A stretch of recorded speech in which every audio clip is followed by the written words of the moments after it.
अस्सलाम वालेकुम नाजरीन। पिछली किस्त के आखिर में आपने देखा कि कोसिस ने अपनी बहन मारी को बताया था कि निकोला तुमसे शादी करना चाहता है, लेकिन मारी इस रिश्ते पर बिल्कुल भी रजामंद नहीं थी और गुस्से में वहाँ से चली गई थी। इस किस्त के आगाज़ में उस्मान और उसके सिपाही बच्चों को आज़ाद कराने के लिए दोबारा रवाना हो जाते हैं। दूसरी तरफ काई कबीले में बहादुर मलून खातून के पास पहुँचता है तो मलून कहती है, बोलो बहादुर, तुमने गोकचे के बारे में क्या देखा और सुना? बहादुर कहता है, लगता है ये कुछ छुपा रही है मलून खातून। बाद औक़ात ये गायब हो जाती है और पता नहीं कहाँ जाती है। तो मलून कहती है, तुम्हें मालूम करना होगा बहादुर, कड़ी नज़र रखो उस पर, वो कहाँ जाती है और किससे मिलती है ये सब मालूम करो। फिर बहादुर सलाम करके बाहर निकल जाता है। दूसरी जानब जंगल में उस्मान कह रहा था, यह दस्तावेज़ आपके लिए तैयार की गई है कुमराल अब्दाल, ताकि रुगातोस आप पर शक न करे। यह इबादतगाह में दाखिल होने की चाबी है। अल्लाह आपका हामी और नासिर हो। आप जल्द अज जल्द बच्चों को हमारे पास लाएं, हम यहीं आपका इंतज़ार करेंगे। कुमराल अब्दाल कहता है, आप तसल्ली रखें हुजूर, आपने दुरुस्त आदमी का इंतखाब किया है। इसके बाद कुमराल अब्दाल घोड़े पर सवार होकर रवाना हो जाता है। इतने में जरकुताई वहाँ आकर कहता है, हुजूर, असल पादरी आने वाला है। तो उस्मान कहता है, कुमराल अब्दाल उनके मेहमान होंगे और असल पादरी हमारा मेहमान होगा। इधर काई कबीले में बहादुर गोकचे के पास पहुँचता है और उसे कहता है, मलून खातून के शकूक व शुबात बढ़ रहे हैं। गोकचे परेशान होकर कहती है, अब मैं क्या करूँगी? तो बहादुर कहता है, पुरस्कून हो जाओ गोकचे, मैं तुम्हें कुछ नहीं होने दूंगा। तुम जाकर तैयारी करो, हम कबीले से फरार हो जाएंगे। मैंने सारी तैयारी मुकम्मल कर ली है, अब हम कबीले में नहीं रह सकते। गोकचे कहती है, शुक्रिया बहादुर अल्प। यह कहकर वो तैयारी करने के लिए अपने खेमे की तरफ चली जाती है। दूसरी जानिब ईसाइयों का पादरी आ रहा था कि उस्मान के सिपाही काफिले के सामने आ जाते हैं।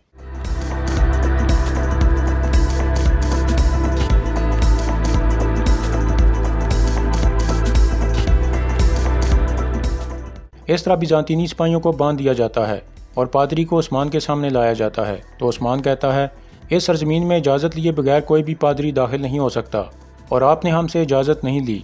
अब आप वापस कुंस्तांतिनिया लौट जाएं, जहां से आप तशरीफ़ लाए हैं। कुछ देर के लिए मेरे सिपाही आपके साथ होंगे। इसके बाद योरगी इबादतगाह का मंजर सामने आता है। कुमराल अब्दाल इबादतगाह के अंदर पहुँच चुका था। इतने में रुगातोस वहाँ आकर कहता है, आप यकीनन पादरी फिलिप हैं। कुमराल अब्दाल कहता है, यसू मसीह की मोहब्बत तुम्हारे लिए हो गवर्नर रुगातोस। इसके बाद रुगातोस वो दस्तावेज़ खोलकर देखने लगता है और फिर कहता है, हम आपके आने का ही इंतज़ार कर रहे थे, लेकिन शहनशाह ने आपको तनहा क्यों भेजा? कुमराल अब्दाल कहता है, मजहबी आदमी को हिफाजत की ज़रूरत नहीं होती, हमारी हिफाजत दुआएं करती हैं। आज के बाद मैं यहाँ पर यसू मसीह की खिदमत करूँगा। रुगातोस कहता है, लगता है आपका तजर्बा हमारा काम आसान कर देगा। नए आने वाले बच्चे ज़रा ज़िद्दी मिजाज के हैं। तो कुमराल अब्दाल कहता है, आपकी इजाज़त से मैं बच्चों को देखना चाहता हूँ। यह सुनकर रुगातोस उसे जाने का इशारा करता है। इधर जूलिया ज़बरदस्ती बच्चों को अपना दीन सिखाने की कोशिश कर रही थी, लेकिन बच्चे उसके सामने हार नहीं मान रहे थे। इतने में कुमराल अब्दाल वहाँ पहुँच जाता है और जूलिया का हाथ पकड़कर उसे रोक देता है। उसे देखकर अहमद और दूसरे बच्चे पुरस्कून हो जाते हैं। फिर कुमराल अब्दाल कहता है, क्या हमारे दीन ने बच्चों को अजियत देने से मना नहीं किया? तो पादरी कहता है, जी हाँ जनाब, दीन ने ऐसा करने से मना किया है। फिर जूलिया कहती है, आप ज़रूर पादरी फिलिप हैं। तो कुमराल अब्दाल कहता है, जी हाँ, आज के बाद फर्जंदाने ईसा की देखभाल मैं करूँगा। इसके बाद कुमराल अब्दाल जूलिया के सामने बच्चों को ईसाई तालीम देने का ड्रामा करता है ताकि उसे यकीन हो जाए। कुछ देर बाद कुमराल अब्दाल कहता है, आज के लिए इतनी तालीम काफ़ी है, बच्चों को थोड़ा आराम करने दें। यह कहकर वो बच्चों को आंख से कुछ इशारे करता है और फिर बाहर निकल जाता है। उनके जाने के बाद बच्चे बहुत खुश हो जाते हैं कि अब हम आज़ाद हो जाएंगे। दूसरी जानब गोकचे जंगल में पहुंच चुकी थी। इतने में बहादुर भी आ जाता है तो गोकचे कहती है, चलो चलें बहादुर, मैं यहाँ गिरफ्तार नहीं होना चाहती। इसके बाद वो दोनों एक तरफ चल पड़ते हैं। इतने में बहादुर कहता है, छुप जाओ गोकचे, कोई आ रहा है। कबीले की दो खवातीन वहाँ से गुजर रही थीं। उनके जाने के बाद बहादुर अपना खंजर निकाल लेता है और फिर गोकचे के पेट में घोंप कर कहता है, मेरे जिंदा रहने के लिए तुम्हारा मरना ज़रूरी है गोकचे। इस तरह गोकचे मारी जाती है। फिर बहादुर उसके सामान की पोटली खोलने लगता है और उसमें से सोने की सिक्कों की पोटली निकाल कर अपने पास रख लेता है। इसके बाद वो जानबूझकर अपने बाजू पर एक जख्म लगा देता है ताकि अपनी बात को साबित कर सके। दूसरी तरफ कुमराल अब्दाल एक बार फिर बच्चों वाले कमरे में पहुंचता है। उस कमरे की हिफाजत दो सिपाही कर रहे थे। एक सिपाही को देखकर कुमराल अब्दाल कहता है, तुम यसू मसीह के वफादार खिदमत गुजार हो, लेकिन तुम बहुत गुनहगार हो। मुझे जहन्नम नज़र आ रही है, क्या तुम चर्च में नहीं जाते? तो सिपाही कहता है, हम अपना सारा वक्त पैरों पर खड़े होकर गुजारते हैं, इसलिए हम इबादत में शरीक नहीं हो सकते। कुमराल अब्दाल कहता है, कुछ करना पड़ेगा, मैं तुम्हें जहन्नम में जाता देखकर कुछ किए बगैर नहीं रह सकता। मैं तुम दोनों को यहीं पर पाक कर देता हूँ और तुम गुनाहों से साफ हो जाओगे। तुम दोनों यहाँ आओ। यह सुनकर वो दोनों सिपाही कुमराल अब्दाल के सामने खड़े हो जाते हैं। پھر کمرال ابدال کہتا ہے جو کر بیٹھ جاؤ اور اپنی آنکھیں بند کر لو، تمہیں ایسا محسوس ہوگا جیسے تمہیں گناہوں سے پاک کیا جا رہا ہو۔ جب وہ دونوں سپاہی پرسکون ہو کر بیٹھ جاتے ہیں تو کمرال ابدال ایک رسی نکال لیتا ہے اور دونوں کو باندھنے لگتا ہے۔ اس طرح کمرال ابدال ان دونوں کو باندھنے کے بعد انہیں ایک دوا کے ذریعے بے ہوش کر دیتا ہے اور پھر بچوں کو پاس بلا کر انہیں پیار کرنے لگتا ہے۔ پھر وہ آہستہ سے کہتا ہے عثمان صاحب تمہارا انتظار کر رہے ہیں، چلو چلیں۔ اسی دوران روگاتوس کو کچھ شک ہو جاتا ہے کہ پادری نے لاطینی زبان میں بات کیوں نہیں کی۔ یہ سوچ کر وہ حرکت میں آ جاتا ہے، جبکہ کمرال ابدال بچوں کو لے کر چل پڑا تھا کہ اتنے میں روگاتوس لاطینی زبان میں پوچھتا ہے آپ کہاں جا رہے ہیں پادری فلپ؟ تھوڑی دیر سوچنے کے بعد کمرال ابدال لاطینی زبان میں کہتا ہے اپنے بچوں کو سیر کروانے جا رہا ہوں گورنر روگاتوس۔ یہ سن کر روگاتوس مسکرانے لگتا ہے اور کہتا ہے کتنی خوش قسمتی کی بات ہے، آپ ضرور جائیں۔ اس کے بعد کمرال ابدال بچوں کو لے کر دوبارہ آگے بڑھ جاتے ہیں۔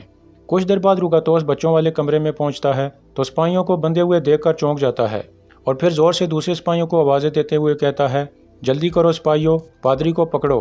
دوسری طرف عثمان اور اس کے سپاہی بے چینی سے کمرال ابدال اور بچوں کا انتظار کر رہے تھے۔ کچھ دیر بعد انہیں بچوں کی آوازیں آتی ہیں تو عثمان کہتا ہے سپاہیوں چلو آگے بڑھو۔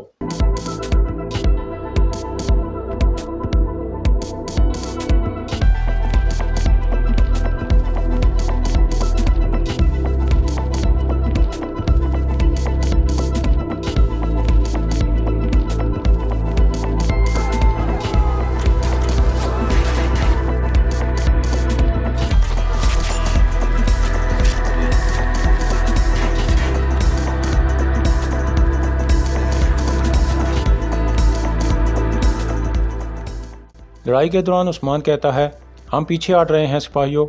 اس کے بعد وہ آہستہ آہستہ پیچھے ہٹنے لگتے ہیں، جبکہ بوران جولیا کی طرف دیکھ کر کہتا ہے تمہیں مارنے سے پہلے میں نہیں مروں گا گلیز، تمہارے لیے میں دوبارہ آؤں گا۔ اس طرح عثمان اور سپاہی وہاں سے نکلنے میں کامیاب ہو جاتے ہیں۔ اس کے بعد روگاتوس اپنے سپاہیوں پر شدید غصہ کرنے لگتا ہے اور انہیں کہتا ہے بیوقوفوں کی فوج، تم لوگ مٹھی بھر بچوں کی حفاظت بھی نہیں کر پائے۔ اس کے بعد ترگت کے قبیلے کا منظر سامنے آتا ہے۔ ترگت ایک سپاہی کے ساتھ تلوار بازی کی پریکٹس کر رہا تھا۔ اتنے میں ماری اور اس کی ملازمہ ترگت کے قبیلے میں پہنچ جاتی ہیں۔ گھوڑے سے اتر کر ماری بھی تلوار بازی دیکھنے لگتی ہے۔